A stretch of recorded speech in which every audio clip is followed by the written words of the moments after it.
جب انسان مرتا ہے تو اس کے موت کے وقت اللہ 5 فرشتے بھیجتا ہے. 5 یعنی فرشتے تو ہزاروں آتے ہیں لیکن کلام کرتے 5 فرشتے ہیں. کس طریقے سے اس کو سنیں.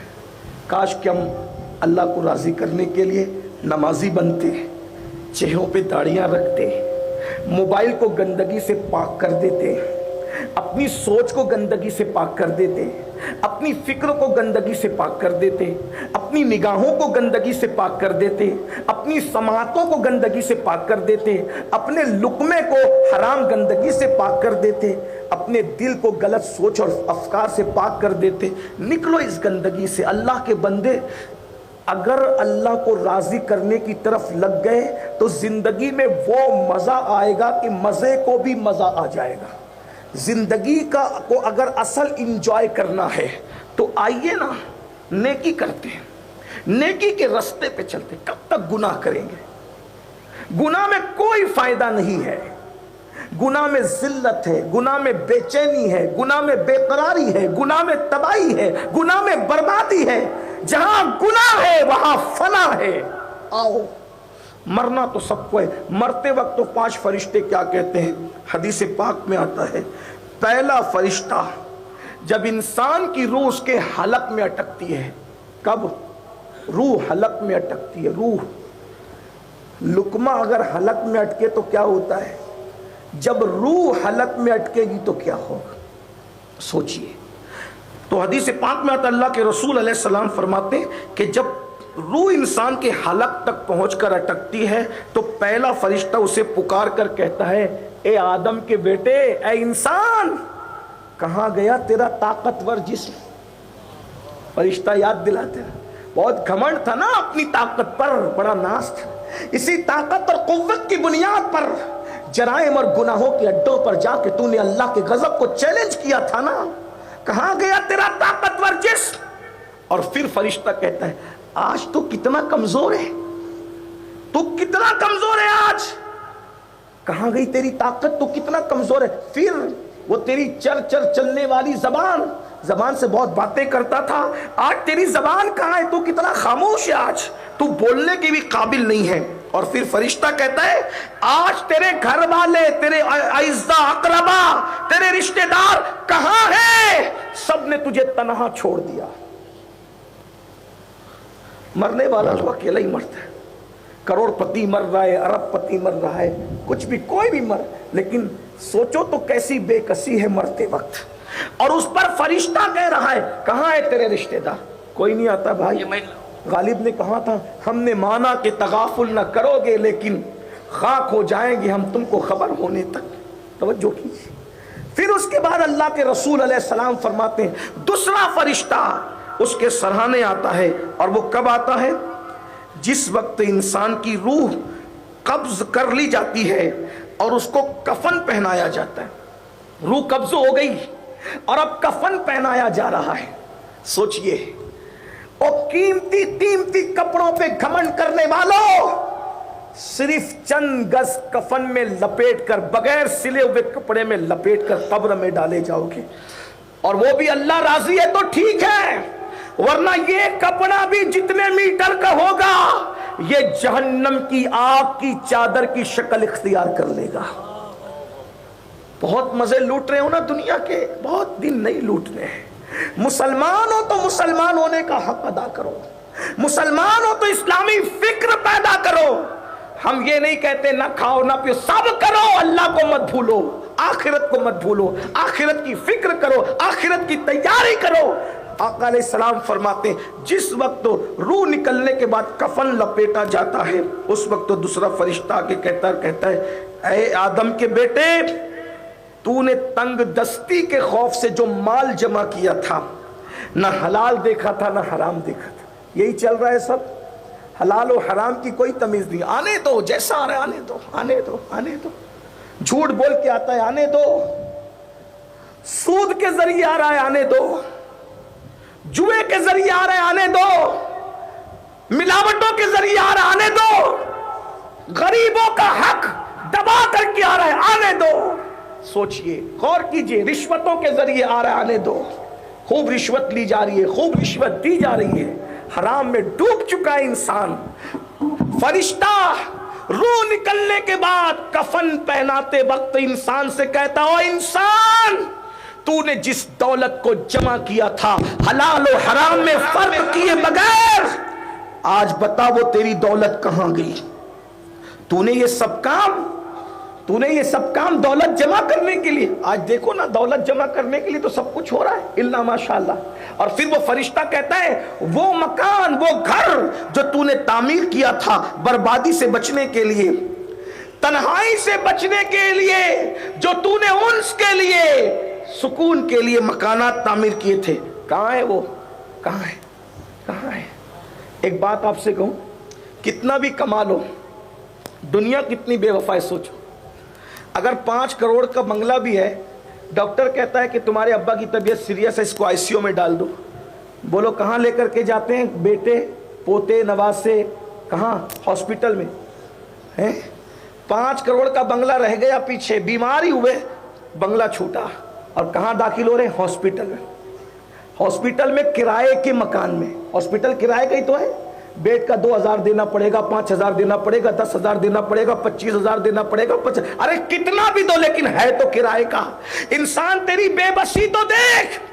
او آخرت سے دل نہ لگا کر دنیا سے دل لگانے والے تیری بے کسی تو دیکھ کہ تو ہاسپٹل کے پلنگ پہ پڑا ہوا ہے، تیرے کپڑے اتار کے، قیمتی کپڑے اتار کے تجھے ہاسپٹل کے کپڑے پہنا دیے گئے ہیں، اور تیرے گھر میں ایک سے کھانا تیار ہو رہا ہے، ڈشیں تیار ہو رہی ہے، اور تجھے ہاسپٹل کی بغیر نمک کی دال روٹی دی جائے. یہ ہے تیری دنیا. یہ ہے تیری دنیا جس پر تو نے دین کو بیچا. یہ ہے تیری دنیا جس پہ تو نے آخرت کو. یہ بغیر نمک کی دال روٹی تیری دنیا کا آخری کھانا ہے. یہ تیری دنیا کا آخری کھانا ہے. میرے بھائی ذرا سوچ تو صحیح، کہاں ہے؟ کس دنیا سے دل لگا رہے؟ ارے آخرت کی تیاری کرو. آخرت جیسی کوئی چیز ہے ہی نہیں. قرآن کہتا ہے بل توثرون الحیات الدنیا والآخرۃ خیر وابقا، کہ دنیا سے بہتر آخرت ہے. دنیا ختم ہونی ہے، آخرت باقی رہنے والی ہے. ہمارے مرشد سیدی سرکار معروف کرکی رحمت اللہ علیہ ایک مرتبہ پھل فروٹ کی دکان پہ کھڑے رہ کر غور سے پھلوں کو دیکھ رہے تھے. کسی نے کہا اے معروف کیا تمہیں پھل کھانے کی حاجت ہے؟ کہا حاجت نہیں ہے، میں تو صرف یہ دیکھ رہا ہوں یہ پھل کون خریدے گا. نافرمان لوگ اس کو خرید کے لے جائیں گے، فرما بردار بھی لے جائیں گے. میں دیکھ کے خوش ہو رہا ہوں. جب دنیا میں اللہ نافرمانوں کو اتنا لذیذ کھلا رہا ہے تو جنت میں فرما برداروں کو کیسا لذیذ کھلائے گا. غور تو فرمائے، جب نافرمانوں کو اتنی اچھی غذائیں مل رہی ہے. اور یاد رکھنا پھل جنت کے دنیا کے پھلوں کی طرح نہیں ہے. ان کی لذت دنیا کے آم کی ایک ہی لذت ہے. ایک قسم کا آم ہے ہافوس، اس کی ایک ہی لذت ہوگی. ایک قسم کا آم ہے لنگڑا، اس کی ایک ہی لذت ہوگی. اسی طرح اور بھی آموں کی قسمیں. لیکن یہ جنت کے آموں کی خصوصیت ہے، جتنی چسکیاں بدلتی رہے گی اس کی لذتیں بدلتی رہے گی. جنت کی نعمتیں، جنت کی نعمتیں، جنت کی نعمت. اگر جنت کا ذکر کروں تو آپ کو حیرت ہو، لیکن جنت ہے بہت مشکل نہیں. کچھ لوگ سمجھتے بہت مشکل ہے. تبلیغی جماعت والوں نے بہت مشکل کر کے جنت پیش کی، اور آپ کے شاعروں نے بہت آسان کر کے جنت پیش کی. لیکن نہ اتنی مشکل ہے جتنی جماعت والے کہہ رہے ہیں، اور نہ اتنی آسان ہے جتنا آپ کے شاعر لوگ کہہ رہے ہیں. بلکہ ہمارا دین اہل سنت و جماعت اعتدال کا مسلک ہے، جس میں نہ افراط ہے نہ تفریط ہے. نہ اتنی مشکل ہے جو بدعتیوں نے کی ہے، نہ اتنی آسان ہے جو شاعروں نے کی ہے. پھر جنت ہے کیا؟ تو جنت یہ ہے، میرے امام کہتے ہیں وہ تو نہایت سستا سودا بیچ رہے ہیں. جنت کا ہم مفلس کیا مول چکائے، اپنا ہاتھ ہی خالی ہے. جنت قریب بھی ہے، سستی بھی ہے. میرے آقا فرماتے ہیں جنت صرف 2 قدم پر ہے، بہت دور نہیں ہے. جنت صرف 2 قدم پر ہے. فرمایا ایک قدم اپنے نفس کی خواہش پہ رکھ دے اور دوسرا قدم جنت میں داخل ہو جا. اتنی سستی سستی ہو، نفس کی خواہش پہ قدم رکھ دو. نفس کہتا ہے فجر میں سونا ہے، اس پہ قدم رکھ دو، مجھے اٹھنا ہے کیونکہ میرے نبی کی آنکھوں کی ٹھنڈک مجھے آواز دے رہی ہے. نفس کہتا ہے گانے سننا ہے، میں نے گانے نہیں سننا. نفس کو کچلنا ہے، نبی کی آواز میں لبیک کہنا ہے. اذان کے وقت تو دنیا کی باتیں کرنے کو نفس کہتا ہے میں نے نہیں کرنا دنیا کی باتیں. اذان کے وقت میں نے تو اذان کا جواب. کتنی سستی ہے جنت نفس پہ، حالانکہ سستی نہیں ہے.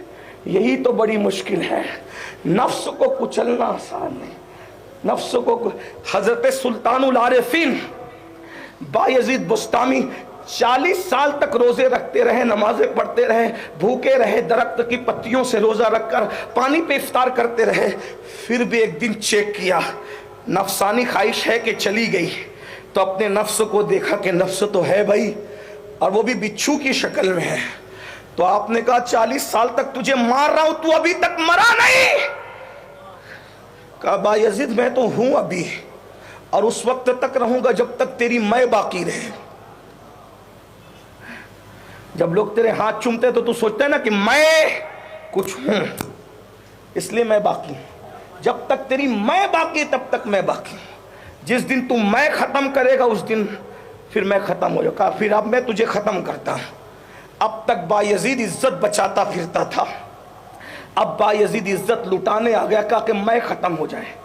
جمعۃ الوداع کے آخری دن، یعنی رمضان کے آخری دن کو جمعۃ الوداع کہتے ہیں. اس دن ایسا کام بتاؤں گا نہیں کیا کیا، لیکن ایسا کام کیا بازار میں چلتے چلتے کہ پورا بستان مارنے پیٹنے لگ گیا. خوب مارا. اب تک تو اس کو ولی سمجھتے تھے، یہ ولی نہیں، یہ روزہ بھی نہیں رکھتا، یہ روزہ بھی نہیں رکھتا.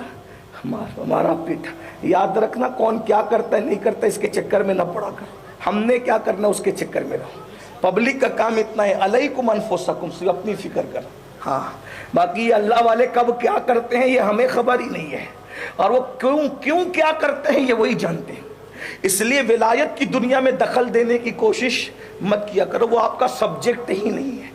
جو آپ کا سبجیکٹ نہیں ہے اس سبجیکٹ میں مت گھسا کرو. اس کو ہماری زبان میں ہم کہتے ہیں کہ بچھو کا منتر یاد نہیں تو سانپ کے بل میں ہاتھ نہیں ڈالنا چاہیے. ایسے ہی جسے غسل اور وضو یاد نہیں ہے وہ تصوف پر اعتراض کرنے کھڑے ہو گئے. یہ حال ہے لوگوں کا. جنہیں 5 کلمے یاد نہیں ہے وہ صوفیہ پہ اعتراض کرنے کے لیے کھڑے ہو گئے.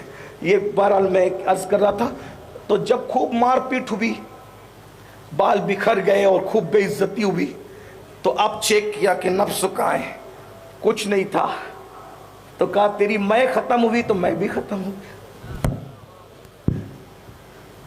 بھائی خطرناک ہے یہ میں، اور میں سب کے پاس ہے. اور جب تک میں ہے نفس ہے، جب تک نفس ہے نفسانی خواہشات ہے. جس دن نفسانی خواہشات ختم ہوئی کہا جنت میں تجھ میں کوئی حجاب ہی نہیں، بہت قریب ہے جنت.